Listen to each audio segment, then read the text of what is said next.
Hello बच्चों, मैं आशीष जारिया स्वागत करता हूं आपका आपके अपने यूट्यूब चैनल स्टडी विथ एजे में। इसमें आज हम देखते हैं आपके एट ग्रेड अभ्यास पुस्तिका विज्ञान, गणित और सामाजिक विज्ञान में हम गणित का अध्ययन करेंगे और एक कक्षा 7वीं का है।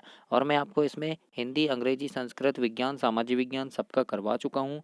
आज अब ये गणित का भी समाप्त होने वाला है, तो चैनल को ज़रूर से सब्सक्राइब करना ताकि आपको ऐसी वीडियो और भी मिले। और आपके एग्जाम पेपर के समय में बहुत ही महत्वपूर्ण टॉपिक रहेंगे, उनकी कुछ वीडियो बनाऊंगा जो चैनल पे डालूंगा, तो वो आपको मिल जाए, इसलिए चैनल सब्सक्राइब कर लेना ताकि जब भी वीडियो डालूँ तो वो आप तक पहुंच जाए बच्चों। वो आपके एग्जाम में आपको बहुत मदद करेगा, यानी आपको अच्छे से अच्छे उसमें इंपॉर्टेंट प्रश्न रहेंगे। आइए जानते हैं प्रश्न अध्याय नंबर 12 बीजीय व्यंजक। बीजीय व्यंजक का सबसे पहला प्रश्न है, चार 4x-5y में x तथा y के संख्यात्मक गुणांक लिखिए। संख्यात्मक गुणांक मतलब उसमें संख्या में कौन सा गुणांक है। तो देखो 4x-5y में देखते हैं x का संख्यात्मक मान गुणांक क्या है। x का क्या है, 4 है, मतलब x का गुणा किसके साथ है, 4 के साथ है, तो x का गुणांक क्या हुआ, 4। और y का संख्यात्मक गुणांक क्या होगा, y का गुणा किसके साथ है, ऋण 5 के, तो y का गुणांक होगा ऋण 5। तो इस प्रकार से आप यहाँ लिख देंगे कि x का संख्यात्मक गुणांक 4 है तथा y का संख्यात्मक गुणांक ऋण 5 है। प्रश्न नंबर दूसरा देखते हैं, चर और अचर के दो दो उदाहरण दीजिए। तो चर में लिखिएगा वह राशि है जिसका मान निश्चित नहीं होता है, इसे अंग्रेजी के अक्षर द्वारा दर्शाते हैं, जैसे कि XYZ ABC, इस प्रकार से आदि, है ना। अचर में लिखना वह राशि जिसका मान निश्चित होता है। उदाहरण के लिए जैसे 4 है तो 4 ही होगा, वो 5 नहीं हो सकता, है ना। 100 लिखा है तो 100 ही होगा, उसको हम 200 नहीं पढ़ सकते, है ना। जैसे 10 लिखा है तो 10 ही होगा, ऋण 15, ऋण 20, इस प्रकार से ये क्या है, अचर है। तो इस प्रकार से आप प्रश्न नंबर 2 का उत्तर लिखेंगे बच्चों। तीसरा प्रश्न देखते हैं, चर, अचर और अंकगणितीय संक्रियाओं का प्रयोग करते हुए P और Q के गुणनफल का 1/4 के लिए बीजीय व्यंजक प्राप्त कीजिए। तो हम यहाँ कैसे प्राप्त करेंगे, देखिए हल में P और Q का गुणनफल क्या हो जाएगा, P गुणा Q मतलब PQ हो गया ना, ये PQ हो गया। तो क्या करेंगे, PQ का 1/4 बराबर क्या होगा, 1/4 गुणा PQ, 1/4 मतलब 1/4, तो 1/4 गुणा PQ होगा। अतः बीजीय व्यंजक क्या बन गया हमारा, PQ/4 बन गया, क्योंकि जब हम क्या करेंगे, गुणा करेंगे तो PQ का गुणा 1 से होगा, तो PQ एकम PQ, और बटे में 4 आ गया, तो PQ/4 ये हमारा आंसर हो गया। तो इस प्रकार से प्रश्न नंबर 3 हल करेंगे। चौथा प्रश्न देखते हैं, वे पद पहचानिए जिनमें x है और फिर x का गुणांक लिखिए। तो देखिए ये सबसे पहला क्या है, 5 धन z धन ZX। तो हम क्या लिखेंगे यहाँ, 5 धन z धन ZX में पद क्या है, ZX है ना। पद क्या है, ZX है, मतलब जिसमें x है वाला पद क्या है, ZX है। और ZX में x का गुणांक क्या है, z है, मतलब x का किसके साथ गुणा है, z के साथ गुणा है। अब दूसरे में देखिए 12xy वर्ग धन 25 में पद क्या है, 12xy वर्ग है, मतलब पद मतलब जिसमें x है वो वाला पद क्या है, 12xy वर्ग है, इसमें x भी शामिल है।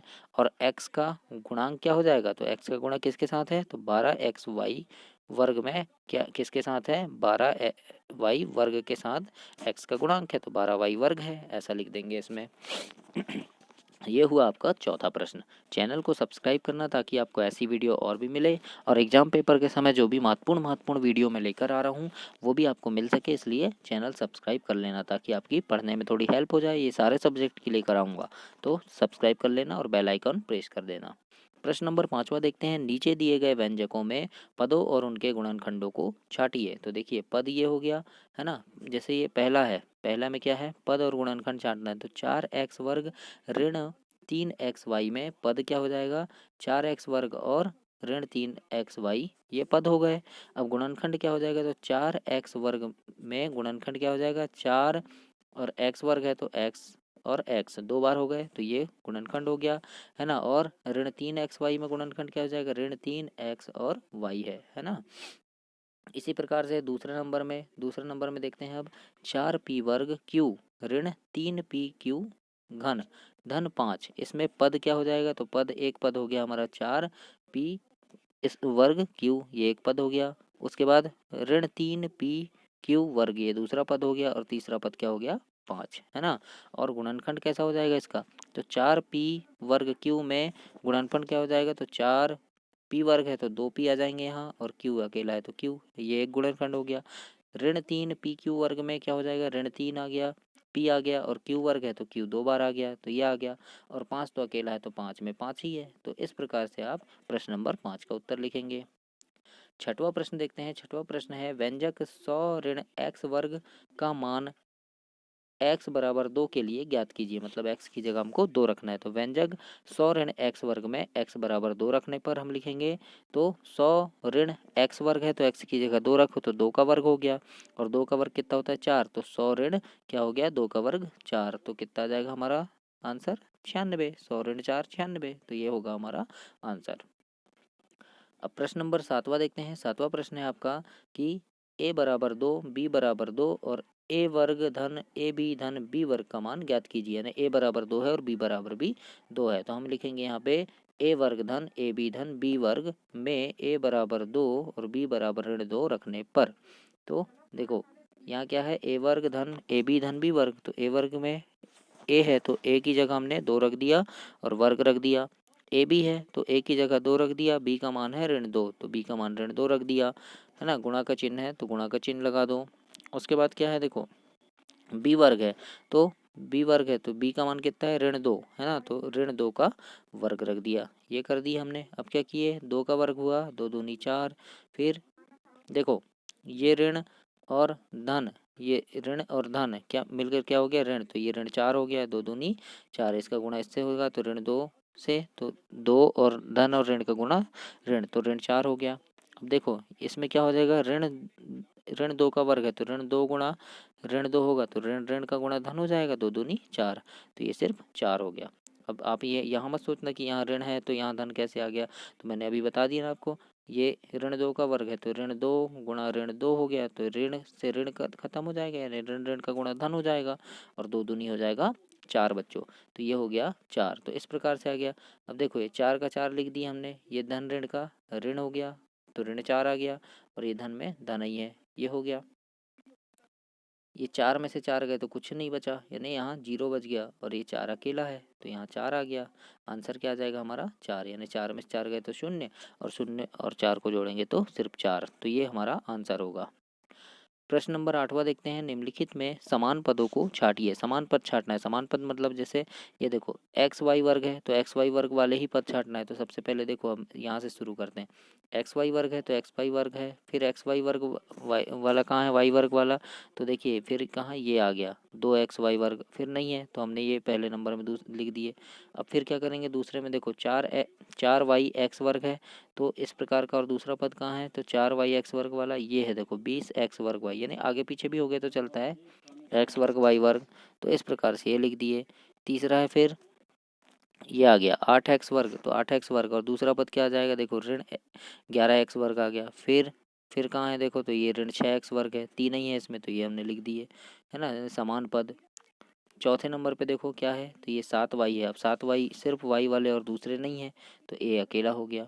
फिर देखिए अगला क्या आ गया यहाँ, ऋण 100x, तो ऋण 100x है। उसके बाद फिर और कौन सा है ऐसे, तो ये है 3x, तो ये आ गया हमारा। फिर इसके बाद अगला देखते हैं क्या है, ऋण 11x, ये बच गया है ना, ऋण 11y(x), इसके साथ क्या आ जाएगा, तो क्या आ जाएगा, ये आ जाएगा 2x(y), तो इस प्रकार से आपको यहाँ पे समान पदों को छाटना है, तो इस प्रकार से छाटेंगे। नवा प्रश्न देखते हैं। नवा प्रश्न में पूछा है निम्नलिखित व्यंजकों में एक पदी, द्विपदी और त्रिपदी व्यंजक दिए गए हैं। यहाँ पे सब पद दिए गए हैं, उनमें से द्विपदी व्यंजक को छाट कर लिखे। सिर्फ द्विपद व्यंजक को छाटना है, तो द्विपदी व्यंजक हम लिख देंगे। द्विपदी कौन सा है, देखो इसमें भी क्या है, एक धन एक्स वर्ग, यानी 3 पद हो गए, है ना। इसमें एक ही पद है, इसमें भी एक पद है, इसमें 2 पद है ना, और इसमें कितने हैं, इसमें भी 3 पद हैं, तो द्विपद वाले लिख दिए। तो द्विपद वाले कौन से हैं, ये एक है और ये दूसरा है, तो हमने लिख दिया a वर्ग धन b वर्ग और 5 ऋण 3t, इस प्रकार से लिखना है बच्चों आपको। 10वां प्रश्न देखते हैं। निम्न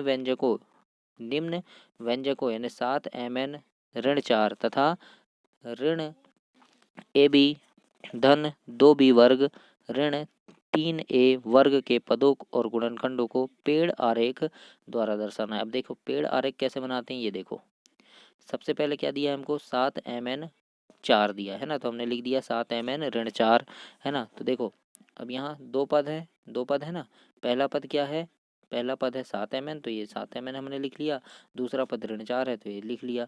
अब देखिए 7mn में कितने पद हैं, 3, तो ये देखो 3 बना दिए, एक 7 हो गया, m हो गया और n, ये 3 पद बन गए। ऋण 4 में एक ही पद है, तो ये हो गया पेड़ आरेख बन गया।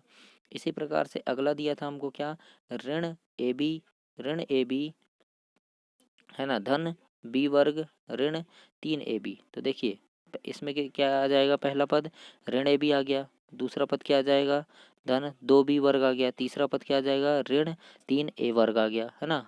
अब इसमें भी दो दो पद आ जाएंगे, ऋण a और b। इसमें 3 पद आ जाएंगे, क्या आ जाएगा, 2 आ जाएगा, फिर b वर्ग है तो 2b आ जाएंगे, यहाँ 2 बार b आ जाएंगे, है ना, वर्ग है यानी 2 बार गुणा हो गया। फिर यहाँ क्या है, ऋण 3, तो ये ऋण 3 आ गया, a वर्ग है तो 2 बार a आ गया। तो इस प्रकार से ये क्या बनता है, ये पेड़ आरेख बनता है, इसको बोलते हैं बच्चों पेड़ आरेख। तो आपको 10वां का इस प्रकार से हल करना है, इस प्रकार से पेड़ आरेख करना है। तो चैनल को जरूर से सब्सक्राइब करना ताकि आपको ऐसी वीडियो और भी मिलती रहे। धन्यवाद।